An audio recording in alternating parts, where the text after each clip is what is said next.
הם נעשים עצמם. התשובה לשאלה שלך זה הדרך הנעצרת בעלות 8 הנתיבים. זה האמת הרביעית שבודה דיבר. הדרך להגיע להפסקת הסבל. והדרך להפסקת הסבל, להגיע להפסקת הסבל, היא מאוד ברורה. היא הדרך הנעצרת בעלת 8 הנתיבים. שזה הנתיב הראשון, מתוך זה כמו, אבל אמר, כל עוד אנשים ילכו בדרך הזאת, כן? הם לא יכולים לברוח מנירוונה. הם לא יכולים לברוח מהפסקת הסבל. ומהי הדרך הזאת שאני אתאר אותה עכשיו? זה כאילו, בוא נגיד ככה, זה 8 מסלולים כאלו שאנחנו צריכים לטפח אותם בתוכנו. המסלול הראשון זה הבנה נכונה. הבנה נכונה מוגדרת להבין קודם כל שיש סבל. אם אנחנו לא מבינים שיש סבל, לא נעשה שום דבר כדי לשפר את איכות החיים שלנו. להבין שהסבל נגרם כתוצאה מהתודעה הלא נקייה שלנו, ולא בגלל בחוץ, לא בגלל אחרים. להבין שאם אנחנו ננקה את התודעה, הסבל ייפסק, ולהבין איך לעשות את זה, שזה הדרך הנעצרת בעלת 8 הנתיבים. אז ההבנה הזאת של להבין את 4 העקרונות האלו, זה המסלול הראשון שנקרא הבנה נכונה. הנתיב השני, מה שנקרא, זה מחשבה נכונה. מחשבה נכונה, זה, בודה אמר, זה לא מספיק שאתה מבין את זה. אתה גם צריך להיות בן אדם שאתה חושב חיובי, לא איך לפגוע באחרים, לא איך לפגוע בעצמך. ההפך, איך להועיל לעצמך, איך להועיל לאחרים. אתה צריך לטפח בתוכך מחשבות חיוביות, טובות. הנתיב השלישי זה מה שנקרא דיבור נכון.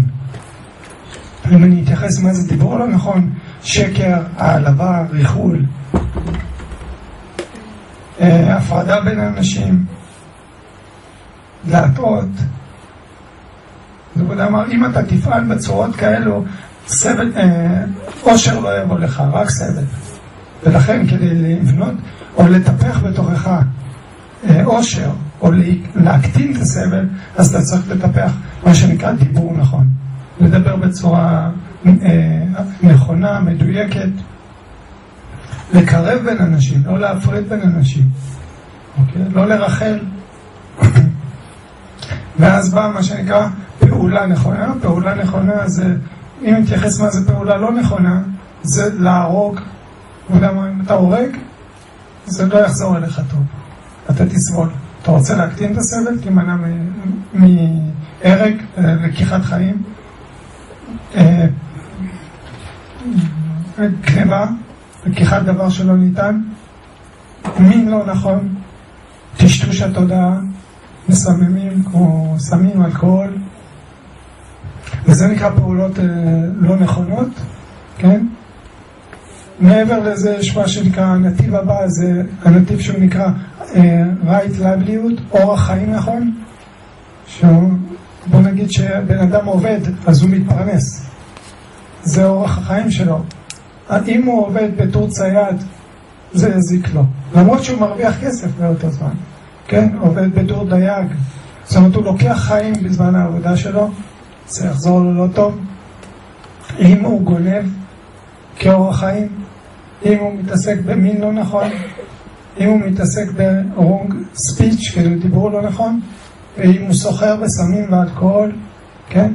כל הפעולות האלו זה פעולות שאומנם אתה הולך ואתה עובד ואתה מרוויח כסף, אבל העבודות האלה הם ייצרו אצלך איזושהי חוויה או תגובה לא טובה בעתיד, ואמרתי מנע מהם. לאחר מכן בא מה שנקרא אנרגיה נכונה. אנרגיה נכונה זה האנרגיה שבה אנחנו צריכים להשקיע מאמץ למנוע מזבל חדש ייכנס לתוכנו, כן? כמו אתה לא נחשף נגיד אינפורמציות מסוימות שמיותרות ומזיקות לתודעה.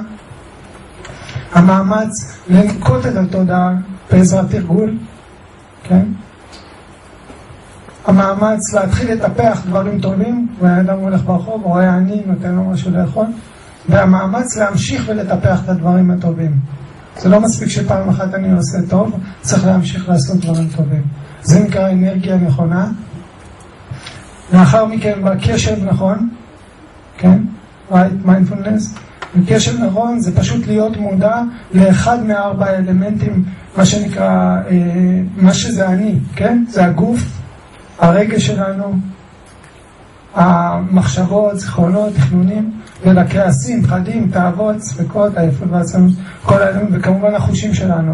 זאת אומרת, לטפח בתוכנו קשב, תשומת לב, והנתיב האחרון, הנתיב השמיני, נקרא ריכוז נכון. זאת אומרת, במקביל לזה שאנחנו בונים קשב, אנחנו גם צריכים לבנות את היכולת להתמקד ולהיות בנקודה אחת. כן. והבודה אמר, כל עוד אנשים יתהפכו בתוכם, או יהיו בכלל ביקום, אנשים שילכו בדרך הנאצלת בעלת 8 נתיבים, לא יחסרו מוארים ביקום. או עדיין יהיו מוארים ביקום. כך שזה מאוד ברור, הדרך שהבודה הגדיר, איך להגיע לזה.